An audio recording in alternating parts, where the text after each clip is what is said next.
Hello friends, welcome to Khushi's home kitchen.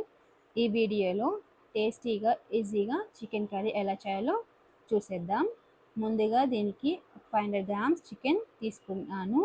Stove పైన pan పెట్టుకొని ప్యాన్లో ఆయిల్ వేసుకొని ఆయిల్ హీట్ అయ్యాక 2 చాప్డ్ ఆనియన్స్ వేసుకోవాలి.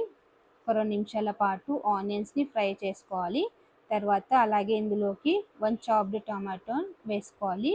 ఈ రెండింటిని బాగా ఫ్రై చేసుకోవాలి. బ్రౌనిష్ కలర్ వచ్చేంత వరకు ఫ్రై చేసుకోవాలి.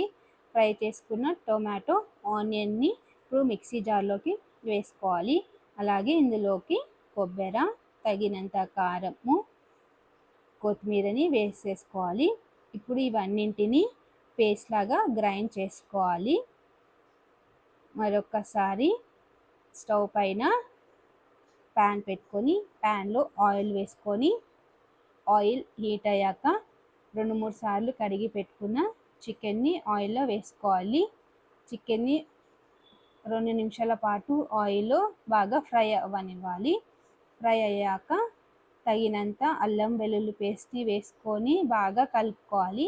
పచ్చివాసన పోయేంత వరకు బాగా కలిపేసుకోవాలి. ఇప్పుడు తగినంత పసుపు, తగినంత ఉప్పును కూడా వేసుకొని బాగా గరిటెతో కలిపేసుకోవాలి. గ్రైండ్ చేసి పెట్టుకున్న పేస్ట్ని కూడా వేసుకొని మరొకసారి బాగా కలిపేసేయాలి. ఇప్పుడు ఇందులోకి తగినంత ధనియాల పొడి, తగినంత చికెన్ మసాలాని కూడా వేసుకొని బాగా కలిపేసేయాలి. ఇప్పుడు మనకు గ్రేవీకి వాటర్ అవసరం అనుకుంటే వాటర్ని యాడ్ చేసుకోవాలి. ఇప్పుడు మూత పెట్టేసి ఒక 10 నిమిషాల పాటు చికెన్ని బాగా ఉడికించేసేయాలి. ఆయిల్ పైకి తేలుతుంది కాబట్టి చికెన్ అనేది ఉడికిపోయింది. ఇప్పుడు దీనిపైన కొంచెం కొత్తిమీరని వేసుకోవాలి. ఇప్పుడు టేస్టీ చికెన్ రెడీ అయిపోయింది. Thank you for watching the video.